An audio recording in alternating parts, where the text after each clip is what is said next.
코로나가 있기 전에 음력으로 2월이 되어지면 해마다 100만 명 이상의 사람들이 기적의 섬 진도를 찾았습니다. 진도에 아주 유명한 것 두 가지가 있어요. 하나는 뭐냐면 진돗개가 유명합니다. 진돗개. 그 다음에 또 하나는 바다가 갈라지는 한국판 모세의 기적이라고 불리우는 이 사건이 아주 유명을 하죠. 진도군 고군면 회동리에서 의신면 모돌이섬까지 폭 30m에서 40m, 길이 약 2.8km에 걸쳐서 바다가 갈라지는 아주 신비한 현상이 해마다 일어나고 있습니다. 바다가 갈라지는 이 현상을 보려고 많은 사람들이 진도로 몰려듭니다. 요즘은 해외에도 많이 알려져 가지고 외국에서도 많은 사람들이 찾는다고 그래요. 자, 진도 바닷길이 열리는 이 광경은 그야말로 신비한 그런 구경거리가 되어졌습니다. 우리가 구약을 보면 모세가 하나님의 명령을 따라서 이스라엘 백성들을 데리고 홍해바다를 건너갔죠. 같은 사람이었는데 홍해바다를 건너기 전의 사람과 홍해바다를 건너고 난 이후의 사람은 커다란 차이가 하나 있습니다. 홍해바다를 건너기 전엔 그들은 땅에 속한 사람들이었습니다. 그러나 홍해바다를 마른 땅으로 건너는 하늘의 기적을 체험하고 난 이후에 그들은 하늘에 속한 사람이 되어졌습니다. 성경은 오늘 그와 동일한 기적이 저와 여러분들에게도 일어났다라고 그렇게 이야기를 합니다. 어느 날 우리에게 선포된 예수 그리스도의 복음을 듣고 그 복음 앞에 진지한 믿음의 반응을 보인 사람들이라면 그들은 더 이상 땅에 속한 사람들이 아니라 하늘에 속한 사람들이라고 성경은 그렇게 이야기하고 있습니다. 자, 오늘 본문은 땅에 속한 사람과 하늘에 속한 사람의 차이에 대해서 우리에게 이야기를 해주고 있어요. 자, 땅에 속한 인생과 하늘에 속한 인생, 무엇이 다를까요? 우선 땅에 속한 사람의 모습을 살펴보도록 하겠습니다. 자, 본문 1절부터 3절까지가 땅에 속한 인생의 모습을 우리에게 가르쳐주고 있어요. 땅에 속한 인생의 모습을 한마디로 요약해서 이야기한다고 한다면 영적으로 죽은 자, 그렇게 이야기할 수가 있습니다. 자, 1절을 같이 한번 읽어보겠습니다. 시작. 그는 허물과 죄로 죽었던 너희를 살리셨도다. 자, 우리는 영적으로 어떤 상태였습니까? 허물과 죄로 죽었던 상태였습니다. 우리가 종종 기도할 때 이렇게 기도하시는 분들이 있어요. 죄로 죽을 수밖에 없었던 우리를 살려주신 하나님, 그렇게 기도하시는 분들이 있습니다. 그러나 그것은 정확하게 말하면 성경적으로 잘못된 표현입니다. 우리는 죽을 수밖에 없었던 존재가 아니라 이미 죽었던 존재였습니다. 성경에서 죽음을 이야기할 때 그 죽음이라고 한 단어는 관계의 단절을 의미해요. 그래서 내가 영적으로 죽었다라고 하는 것은 내가 영적으로 하나님과의 관계가 끊어졌다라는 것을 의미합니다. 자, 무엇 때문에 하나님과의 관계가 끊어졌습니까? 허물과 죄 때문에 끊어졌습니다. 자, 그런데 이 허물이라고 하는 것은 하지 말아야 할 것을 하는 것, 그것이 허물이에요. 우리가 종종 이런 표지판을 볼 수가 있죠. 관계자 외 출입금지, 이런 표지판을 볼 수가 있어요. 자, 그런데 우리는 들어가지 말라고 하면 더 들어가고 싶잖아요. 그래서 들어갔어요. 그게 뭐예요? 그게 바로 허물이에요. 허물. 하지 말라고 하는 것을 하는 것, 그것이 바로 허물입니다. 자, 그렇다면 죄는 뭘까요? 죄는 그 반대라고 이야기할 수가 있습니다. 자, 우리가 화살을 쏘았어요. 그런데 이 화살이 날아가다가 자기 마음대로 방향을 바꿔버렸어요. 왜 내가 꼭 이 방향으로만 날아가야 돼? 나도 내 마음대로 갈 수가 있잖아 라고 생각하고 화살이 지 마음대로 방향을 바꿔버렸습니다. 이렇게 해야 할 것을 하지 않는 것, 그것이 뭐예요? 그것이 바로 죄다라고 그렇게 이야기하고 있습니다.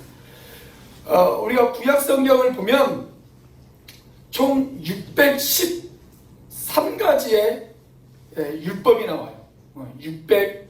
613개의 율법이 등장을 합니다.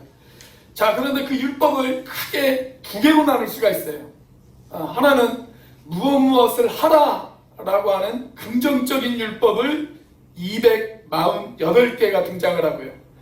또 반대로 무엇을 하지 말아라라고 하는 부정문 형식의 율법이 365개가 등장을 합니다. 자, 그런데 우리는 하라고 하는 것을 하지 않았고 하지 말라고 하는 것을 했어요. 이런 허물과 죄로 우리의 관계가 하나님과 끊어졌다. 하나님과 우리의 관계가 끊어졌다라고 하는 것입니다.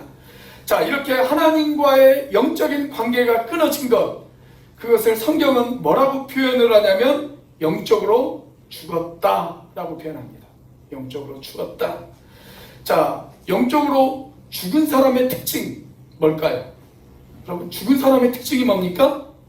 소통이 없어요. 그 사람과 소통할 수 없습니다. 하나님이 말씀하셔도 거기에 대해서 반응을 보이지 않습니다. 하나님의 말씀을 전해도 거기에 대해서 아무런 감동이 없습니다.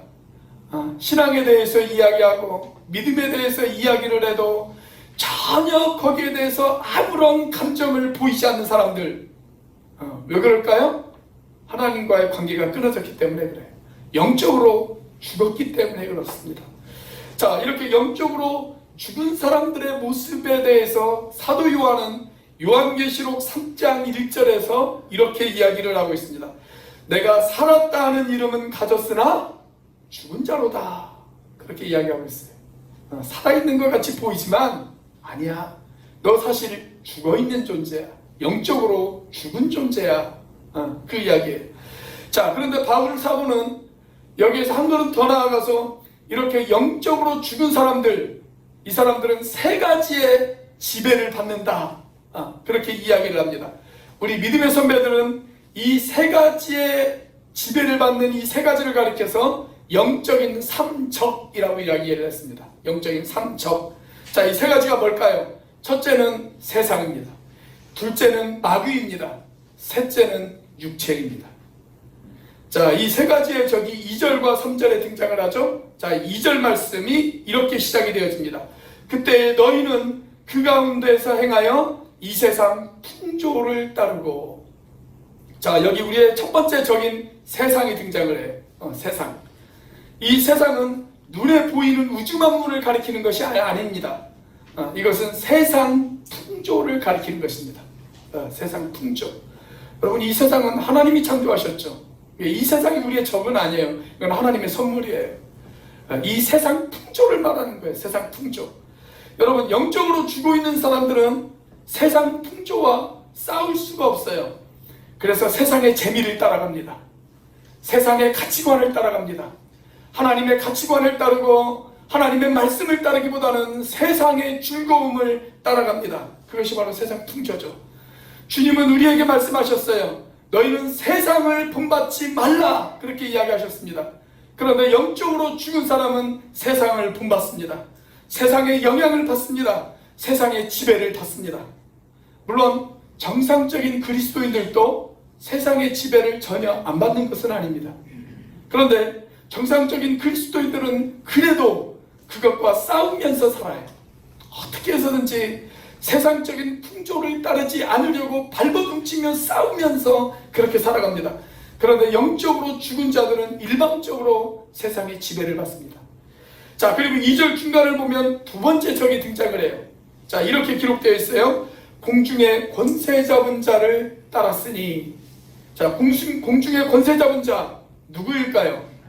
계속 읽어보면 그 정체를 알 수가 있어요. 자, 뭐라고 기록되어 있습니까? 지금 불순종의 아들들 가운데에서 역사하는 영. 이게 누구예요? 사탄 마귀죠. 사탄 마귀. 여러분, 사탄의 미션, 마귀의 사명, 저와 여러분들에게 마귀가 하고 싶은 딱 한 가지의 일, 그게 뭘까요? 저와 여러분이 하나님의 말씀 앞에 불순종하게 만드는 일. 그게 마귀의 사명이에요. 그게 마귀가 하는 일입니다. 자, 그리고 3절 말씀에 세 번째 적이 등장을 합니다. 자, 3절 같이 한번 읽어보겠습니다. 시작.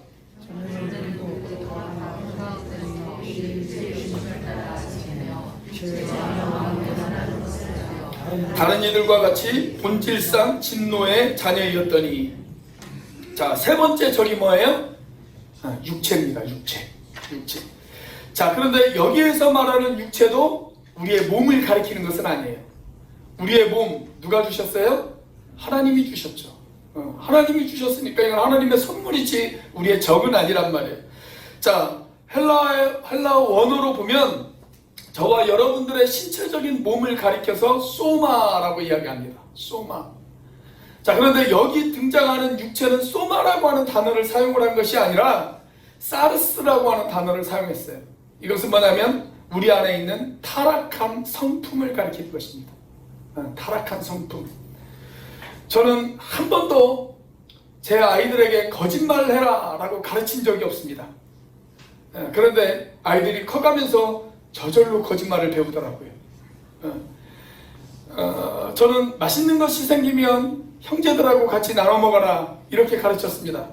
그런데 욕심을 부려요. 서로 자기가 먹겠다고 욕심을 부려요. 심지어는 어렸을 때 똑같은 사탕을 줬는데도 서로 싸워요. 내가 파란색 사탕 먹을래. 그렇게 싸워요. 그렇게 싸워요. 왜 이런 일이 벌어집니까? 아담으로부터 물려받은 타락한 성품이 우리 가운데 있기 때문에 그렇습니다. 이 타락하고 부패한 성품은 우리 인간의 모든 영역을 오염시키고 타락시켰습니다. 우리의 감정도 타락했습니다. 우리의 지식도 타락했습니다. 우리의 의지도 타락했습니다. 그래서 이것을 가리켜서 신학적으로 인간의 전적 타락이다 라고 그렇게 이야기합니다. 우리 인간은 전적으로 타락했다. 이것이 바로 영적으로 죽어있는 우리들의 모습이에요. 영적으로 죽은 사람들의 특징입니다. 자, 그런데 어느 날 영적으로 죽은 이런 사람들에게 기적이 일어났습니다. 여러분, 죽은 사람에게 기대할 수 있는 가장 놀라운 기적 뭘까요? 다시 살아나는 거죠. 다시 살아나는 거. 제가 전도사 때 이런 일이 있었어요. 아침에 학교에서 열심히 수업을 듣고 있는데 갑자기 삐삐가 왔습니다. 여기 있는 학생들 삐삐 알아요? 삐삐? 삐삐 몰라요? 네, 삐삐가 왔어요. 삐삐. 이렇게 번호를 확인해 보니까 제가 섬기는 교회 목사님이세요. 그래서 1층에 있는 공중전화에서 전화를 했습니다. 그때 목사님이 저에게 그러시더라고요.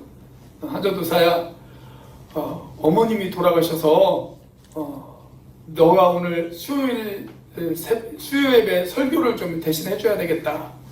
그렇게 이야기를 하시더라고요. 그래서 학교에서 부랴부랴 설교 준비를 했습니다.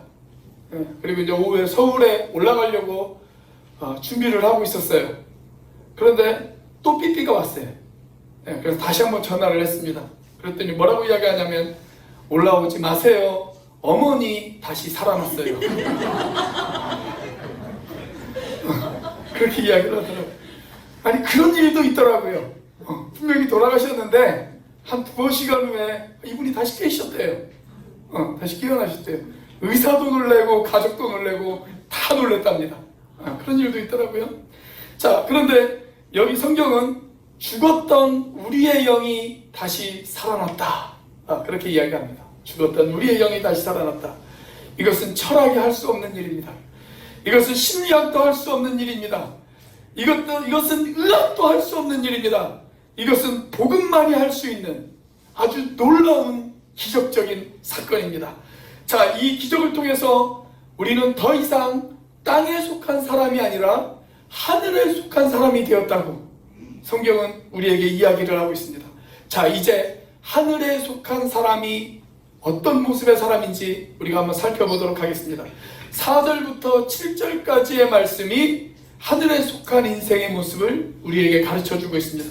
자, 그런데 우리가 가지고 있는 성경 말씀을 보면 오늘 본문의 4절에서 아주 중요한 단어 하나를 빠뜨렸어요. 원래 4절은 이렇게 시작해야 합니다. 그러나 이렇게 시작해야 돼요. 이 접속사를 빠뜨렸어요. 자, 그래서 제대로 표현하면 그러나 긍휼이 풍성하신 하나님이 우리를 사랑하신 그 큰 사랑을 인하여, 이렇게 읽어야 맞는 표현입니다. 너희는 영적으로 죽어 있었다. 그러나 긍휼이 풍성하신 하나님이 허물과 죄로 죽었던 너희를 다시 살리셨다. 이 말입니다. 여러분, 죽은 우리를 살리신 이 놀라운 기적, 이 기적이 어떻게 시작이 되어졌을까요? 여기 보면 긍휼이 풍성하신 하나님이 우리를 사랑하심으로 시작이 되었습니다. 우리가 예뻐서 이 기적이 시작되어진 게 아니에요. 우리가 잘나고 똑똑해서 이 기적이 시작되어진 것이 아닙니다. 이 기적은 우리를 긍휼히 여기시는 하나님의 사랑 때문에 시작되어진 것이라고 성경은 우리에게 분명히 이야기를 하고 있습니다. 자, 이 4절 이하를 쭉 읽어보면 긍휼이 낳은, 그래서 긍휼과 유전자가 똑같은 긍휼이 낳은 새 쌍둥이 자매가 등장을 합니다. 첫째, 사랑이, 둘째, 은혜, 셋째, 자비. 이것이 긍휼이 낳은 새 쌍둥이 자매예요. 여러분, 사랑, 은혜, 자비 다 비슷한 말 같지 않습니까? 그런데 조금씩 달라요. 자, 우선 긍휼을 한번 살펴보도록 하겠습니다. 자, 긍휼을 한마디로 이야기하면 저주받아 마땅한 자를 불쌍히 여기는 것, 그것이 긍휼입니다. 우리는 저주받아 마땅한 사람이었어요. 그런데 하나님이 우리를 불쌍히 여겨주셨어요. 불쌍히 여겨주셨다. 그게 바로 긍휼입니다. 자, 그 다음 사랑은 뭘까요? 여기에서 말하는 사랑은 아가페를 말하는 것입니다. 이 아가페의 사랑은 나의 유익이 아니라 상대방의 유익을 위해서 살아가는 것, 그것이 사랑이에요. 이런 사랑의 대표적인 모습 누구일까요? 부모님이죠. 부모님은 자식의 유익을 위해서 자신의 유익을 포기합니다. 제가 어제 우리 쌍둥이한테 아빠는 너희들을 위해서 먹고 싶은 것을 양보할 때도 있어. 그랬더니 우리 쌍둥이가 그러는데 그게 부모잖아요. 부모는 자식들의 유익을 위해서 살아가요. 자식들의 유익을 위해서. 여러분, 저주받아 마땅한 우리를 하나님은 불쌍히 여겨주셨어요. 그리고 이제는 하나님께서 우리의 유익을 위해서 우리에게 사랑을 베푸십니다. 우리는 그런 사랑을 받은 존재다라는 것입니다. 자, 그런데 거기에 한 걸음 더 나아가서 은혜를 베푸셨어요. 은혜. 여러분, 은혜가 뭘까요? 은혜의 뜻은 사랑받을 자격이 없는 사람에게 일반적으로 베푸시는 하나님의 사랑. 그것이 바로 은혜죠. 자, 그 다음 자비는 무엇일까요? 자비는 자격이 없는 자에게 베푸시는 선한 호의. 그것이 바로 자비입니다. 비슷비슷하지만 조금씩은 달라요. 사랑하는 여러분, 이런 하나님의 긍휼, 하나님의 사랑, 하나님의 은혜, 하나님의 자비, 바로 이런 것들 때문에 저와 여러분들이 죽었던 우리가 다시 살아나는 기적이 일어났습니다. 어떤 기적이 일어났을까요? 오늘 성경 말씀에 보면 세 가지의 기적이 일어났다, 그렇게 이야기합니다. 세 가지의 기적. 첫째, 우리는 함께 살아났습니다. 둘째, 우리는 함께 일으키심을 받았습니다. 셋째, 우리는 함께 하늘에 앉히심을 받았습니다. 자, 하나씩 한번 생각해 보도록 하겠습니다. 첫 번째 기적 뭐예요? 함께 살리심을 받았다. 그런데 우리가 함께 살리심을 받았다라고 했을 때 그 함께가 누구일까요? 함께. 그게 누구예요? 예수님이죠. 예수님. 우리는 그리스도와 함께 살리심을 받았다라는 것입니다. 여러분, 예수님이 이 땅에 계실 때 많은 기적을 행하셨죠. 그런데 예수님께서 행하신 최고의 기적, 기적 중의 기적, 뭘까요? 죽었던 그가 다시 살아난 것, 부활. 그것이 예수님이 이 땅 가운데 행하신 최고의 기적 아니겠습니까? 자, 그런데 예수님만 다시 살아난 것이 아니라 우리에게도 그런 기적이 일어났다라는 것입니다. 어떻게 일어났을까요? 우리가 복음을 듣고 예수 그리스도를 영접하는 순간 그리스도 안에 있는 새로운 생명이 우리에게 전달되어졌습니다. 그래서 우리는 새로운 피조물이 되었습니다. 여러분 그 사실을 믿으십니까?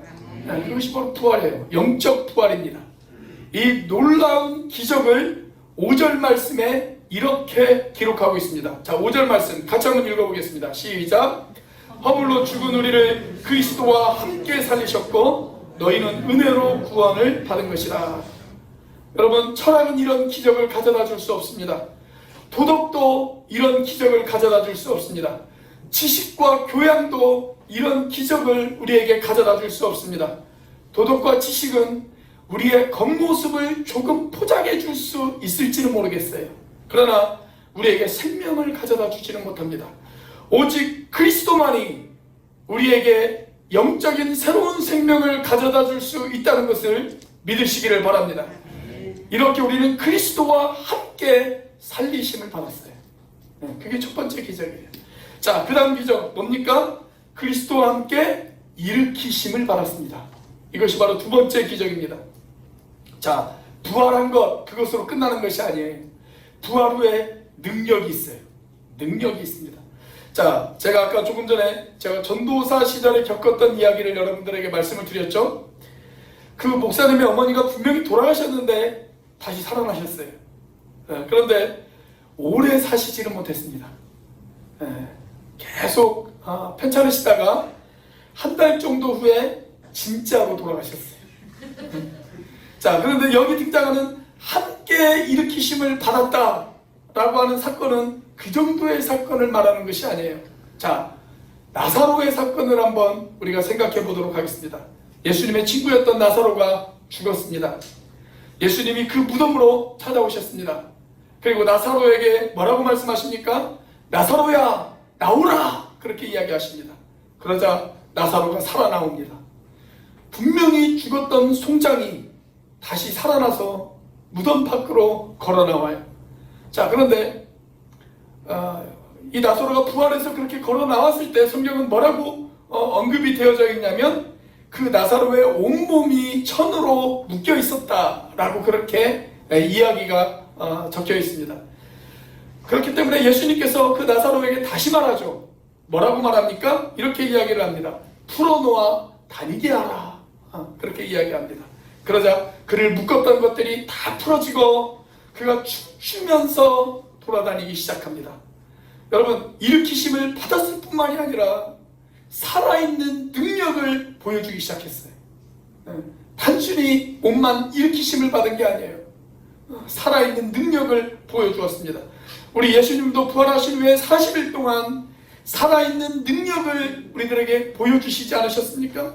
자, 그런데 이 기적에서 끝나지 않아요. 세 번째 기적이 있습니다. 그게 뭐예요? 그리스도와 함께 하늘에 앉히심을 받았다. 그렇게 이야기합니다. 이건 무슨 말일까요? 자, 예수님이 부활하셨어요. 부활하신 후에 무슨 사건이 일어났습니까? 예수님이 승천하셨어요. 승천하신 후에 예수님이 어떻게 하셨습니까? 성경에 보면 하나님 우편에 앉으셨다. 그렇게 기록되어 있습니다. 하나님 우편에 앉으셨다. 자, 예수님이 하나님 우편에 왜 앉으셨을까요? 그냥 세상을 구경하기 위해서 하나님 우편에 앉으셨을까요? 아닙니다. 하나님 우편에 앉으신 이유, 그것은 세상을 다스리고 통치하기 위해서 하나님 우편에 앉으셨습니다. 자, 그런데 오늘 본문 말씀을 보면 우리가 그리스도와 함께 앉게 되었다. 그렇게 이야기합니다. 함께 하늘에 앉게 되었다. 다시 말하면 이 말은 우리가 그리스도와 함께 세상을 다스리고 통치하는 그런 자가 되었다라는 것을 의미하는 것이죠. 여러분, 하나님이 본래 세상을 창조하셨을 때 어떻게 창조하셨어요? 창세기에 보면 사람을 창조하시고 난 이후에 하나님께서 이런 이야기를 하십니다. 너희는 땅을 정복하라. 모든 생물을 다스리라. 그렇게 이야기합니다. 그런데 땅을 다스리고 정복해야 될 우리 인간이 타락하였습니다. 자, 그렇게 타락한 후에 어떻게 되었습니까? 통치의 능력을 상실해버리고 세상을 지배하기보다는 오히려 세상의 지배를 받는 그런 존재가 되어져 버렸습니다. 그런데 우리가 예수님을 믿어 하나님의 자녀가 되어지는 순간 다시 만물을 다스릴 자격을 얻게 되어졌다. 그 이야기예요. 다시 세상을 다스릴 자격을 얻게 되어졌다. 이것을 성경의 표현으로 하자면 어떻게 이야기할 수 있냐면 우리가 주님과 함께 왕노릇하게 되었다. 그렇게 이야기할 수가 있습니다. 우리가 주님과 함께 왕노릇하게 되었다. 여러분, 그리스도인의 삶은 어떤 삶이냐? 왕노릇하는 삶이에요. 왕노릇하는 삶. 우리 앞뒤 좌우에 있는 분에게 이렇게 한번 인사해 보겠습니다. 왕노릇하며 삽시다. 한번 인사해 보세요. 네. 그런데 왕노릇하며 사는 삶은 도대체 어떤 삶일까요? 우리는 어떻게 살아가야 우리가 왕노릇하며 그렇게 살아갈 수가 있을까요? 여러분, 우리가 왕 그러면 우리는 역사 속에 등장하는 세상의 왕들을 생각하기가 쉬워요. 그들은 폭력과 억압으로 세상을 다스렸습니다. 그런데 성경에서 이야기하는 왕은 결코 그런 모습이 아닙니다. 우리가 본받아야 할 왕, 우리의 모델로 삼아야 할 왕, 누구일까요? 예수님이죠. 예수님. 자, 그렇다면 예수님은 이 땅에 계셨을 때 어떻게 왕노릇 하셨을까요? 예수님께서 어느 날 제자들에게 당신이 이 땅에 오신 목적을 이렇게 이야기를 하십니다. 자, 마가복음 10장 45절 같이 한번 읽어보겠습니다. 시작. 인자가 온 것은 섬김을 받으려 함이 아니라 도리어 섬기려 하고 자기 목숨을 많은 사람의 대속물로 주려 함이니라. 여러분, 예수님이 세상에 계실 때 그분은 어떻게 왕노릇을 하셨을까요? 그분은 종노릇 하시면서 왕노릇 하셨습니다. 예수님이 왕노릇 하신 방법, 그것은 세상에서 종노릇 하신 거예요. 그게 예수님의 왕노릇이었어요. 여러분, 이게 바로 성경의 역설이에요. 성경의 역설. 그분은 섬김을 받는 왕으로 이 땅에 오신 것이 아닙니다. 그분은 섬기는 왕으로 이 땅에 오셨습니다. 그분이 섬기기 시작했을 때 세상은 변화되기 시작했습니다.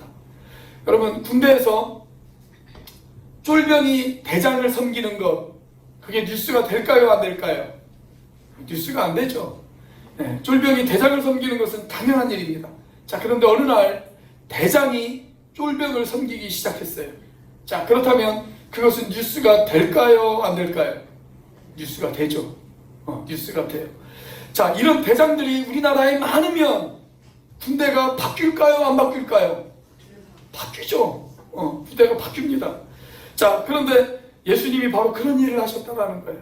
섬김을 받아 마땅한 그분이 제자들을 자리에 앉게 한 후에 제자들의 발을 일일이 씻기시는 그 모습을 한번 상상해 보십시오. 자, 그렇게 발을 씻기신 후에 예수님께서 저와 여러분들에게 뭐라고 이야기를 했습니까? 이렇게 이야기를 했습니다. 내가 너희에게 행한 것 같이 너희도 행하게 하려 하여 본을 보였노라. 그분은 섬김으로 세상을 다스리고 섬김으로 세상을 변화시키기 위해서 이 땅에 오셨어요. 그러니까 예수님이 왕노릇 하신 방법, 그건 섬김입니다. 섬김. 자, 예수님이 왕노릇 하신 또 하나의 방법이 있어요. 그래서 세상을 변화시킨 또 하나의 방법, 우리에게 가르쳐 주신, 우리에게 왕노릇하라고 가르쳐 주신 또 하나의 방법, 그게 뭘까요? 자, 요한복음 14장 12절 이하에 등장합니다. 같이 한번 읽어보겠습니다. 시작. 내가 진실로 진실로 너희에게 이르노니 나를 믿는 자는 내가 하는 일을 그도 할 것이요 또한 그보다 큰 일도 하리니 이는 내가 아버지께 감이라. 여러분, 놀라운 약속 아닙니까? 내가 한 일을 너희도 할 거야. 아니, 나보다 더 큰 일을 너희들이 하게 될 거야. 그렇게 예수님이 지금 이야기하시는 거예요. 우리가 어떻게 예수님보다 더 큰 일을 할 수가 있습니까? 자, 그 방법에 대해서 예수님이 13절에서 가르쳐주고 있습니다. 자, 같이 한번 읽어보겠습니다. 시작. 너희가 내 이름으로 무엇을 구하든지 내가 행하리니 이는 아버지로 하여금 아들로 말미암아 영광을 받으시게 하려 함이라. 자, 우리가 예수님이 하신 그 일을 할 수 있는 비밀, 아니 예수님보다 더 큰 일을 우리가 할 수 있는 그 비밀이 뭐예요? 기도입니다. 기도. 여러분, 왕의 말에는 권세가 있어요. 우리가 왕 노릇하는데 왕의 말에는 권세가 있습니다. 우리가 그래서 지금 수요일마다 언어의 영성에 대해서 우리가 지금 살펴보고 있어요. 여러분, 왕이 말하면 그 말을 가리켜서 뭐라고 이야기를 합니까? 어명이다, 그렇게 이야기를 합니다. 어명이다. 왕이 말하면 그것은 어명이 되어서 그 어명이 나라를 움직입니다. 왕의 말에 권세가 있는 것처럼 여러분, 왕 노릇하는 우리의 말에, 우리의 기도에 권세가 있다는 것입니다. 권세가 있다. 자, 쉽게 한번 설명을 해보겠습니다. 제가 여러분들에게 이런 질문을 한번 던져볼게요. 여러분들이 나라를 위해서 기도하면 이 나라가 변한다, 믿으십니까?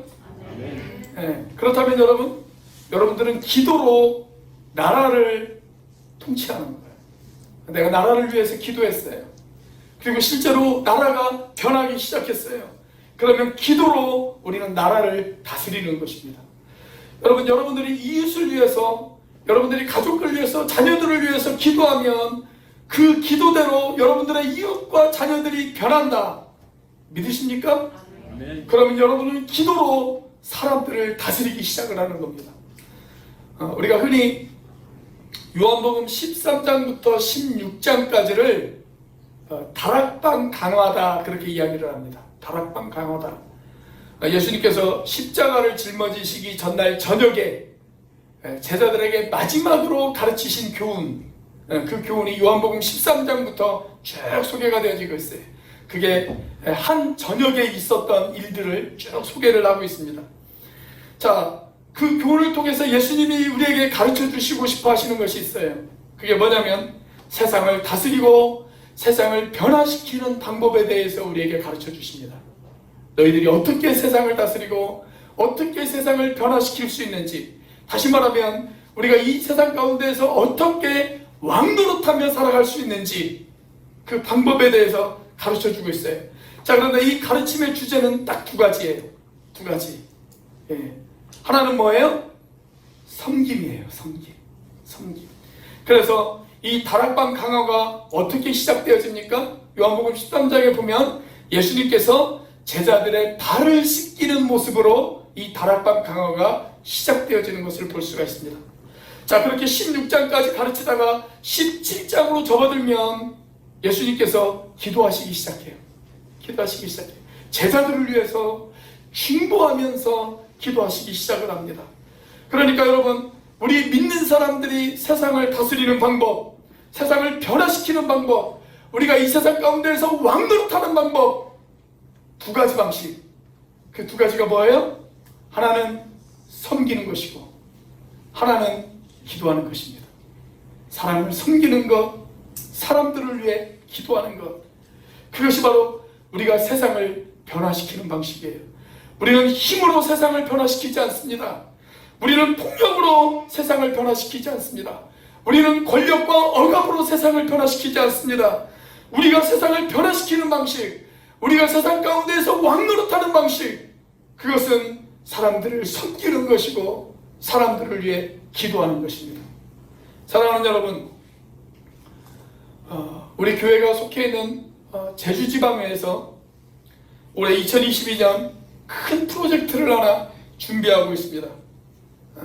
우리 제주지방에서 하기에는 너무나도 큰 프로젝트라 이걸 제주 성시와 운동본부와 같이 추진하고 있습니다. 그리고 이 일의 실무 책임자로 우리 윤진철 목사님이 임명이 되어져서 실무 책임을 맡고 있습니다. 그래서 이 사업에 제주도에서 가장 큰 역할을 하는 교회는 우리 온누리교회라고 해도 과언이 아닙니다. 자, 이 사업은 올 7월에 있을 예정인데 우리와 같은 교단인 지구촌교회의 성도 수천 명이 수억 원의 예산을 들여서 이 땅 제주로 내려올 것입니다. 그리고 우리와 함께 이 땅의 사람들을 섬기기 시작할 것입니다. 마을잔치도 하고 임의용 봉사도 하고 영정사진도 찍어주고 집도 수리해주면서 이 땅의 사람들을 섬길 것입니다. 그리고 이 땅의 사람들을 위해 복음을 전할 것입니다. 그리고 이 땅의 영혼들이 거듭날 수 있도록 그 영혼들을 위하여 중보하며 기도할 것입니다. 그렇게 섬기고 기도하면서 이 땅에서 왕노릇할 것입니다. 자, 여러분, 제주 땅에 살고 있지 않은 사람들이 이 땅에 와서 이 땅의 사람들을 섬기며 이 땅을 위해서 기도할 때 여러분들은 그들과 함께 같이 왕노릇 하시겠습니까? 아니면 구경꾼이 되시겠습니까?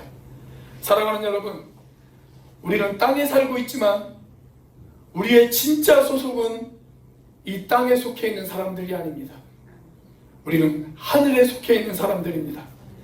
우리가 아직도 이 땅에 남아있는 이유, 그것은 섬김과 기도로 왕노릇하면서 이 땅을 변화시키라고 하나님께서 우리를 아직도 이 땅에 남겨두신 것인 줄로 믿습니다.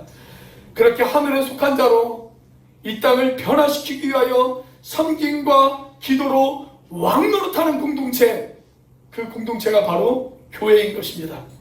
사랑하는 여러분, 우리가 섬기고 기도할 때 세상은 변화되어지기 시작할 것입니다. 사랑하는 여러분, 우리의 섬김을 통해, 우리의 기도를 통해 세상이 변화되어지는 그 영광을 목격하시는 저와 여러분들이 되시기를 주의 이름으로 축원합니다. 사람들을 섬기십시오. 사람들을 위해 중보하며 기도하십시오. 그러면 우리를 통해, 우리의 그 왕노릇을 통해 세상은 변화되어질 것입니다. 기도하시겠습니다.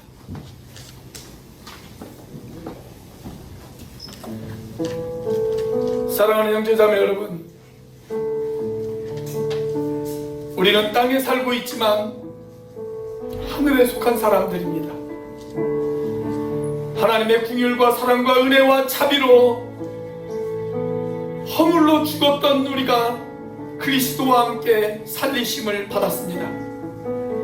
그리고 그리스도와 함께 일으키심을 받았습니다. 또한 그리스도와 함께 하늘에 앉으심을 받아 왕노릇하는 존재가 되어졌습니다.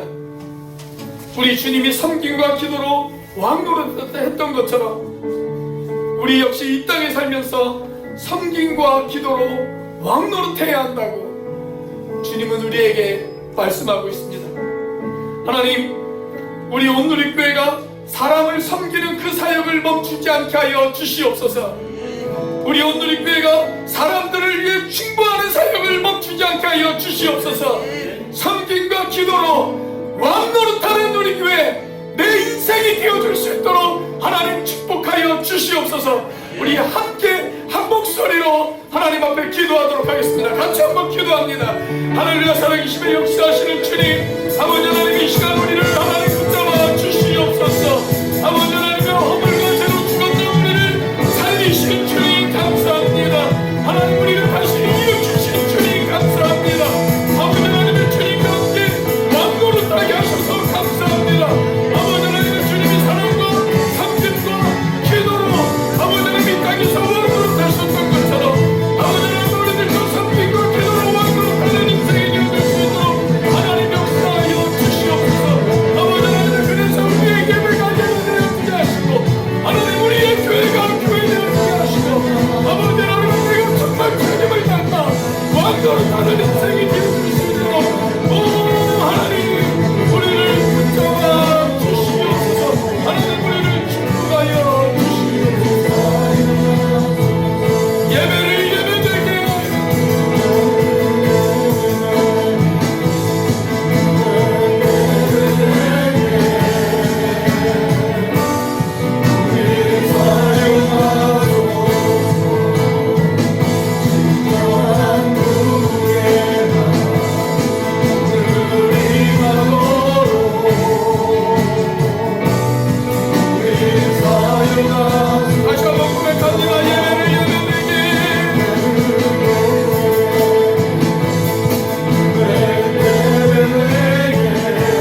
말씀을 가슴에 새깁니다. 허물과 죄로 죽었던 우리를 그리스도와 함께 살려주시고 일으키심을 받게 하시고 보좌에 앉아 왕노릇하게 하신 것 감사합니다. 아멘. 이제 이 땅에 속한 사람이 아니라 하늘에 속한 사람으로 살아가게 하여 주시옵소서. 아멘. 우리의 모든 가치와 우선순위도 땅의 것들이 아니라 하늘의 것들을 추구하는 인생이 되어줄 수 있도록 인도하여 주시옵소서. 아멘. 무엇보다도 이웃들을 가슴에 품고 그들을 섬기며 기도하는 주님과 함께 왕노릇하는, 그래서 세상을 변화시키는 우리 오늘의 교회가 되어줄 수 있도록 인도하여 주시옵소서. 아멘. 이제는 우리를 위하여 십자가에 달리신 성자 하나님의 변함없는 은혜와 그 독생자를 죽기까지 내어주신 성부 하나님의 크신 사랑과 지금도 그 사랑을 깨닫게 하시고 충만하게 하시는 성령 하나님의 교통하심이 하늘에 속한 사람으로서 섬김과 기도로 왕노릇하기를 사모하는 우리 오늘교회 모든 형제자매들 머리 위에 지금부터 영원까지 함께 하시기를 예수님의 이름으로 축복하며 기도하옵나이다. 아멘.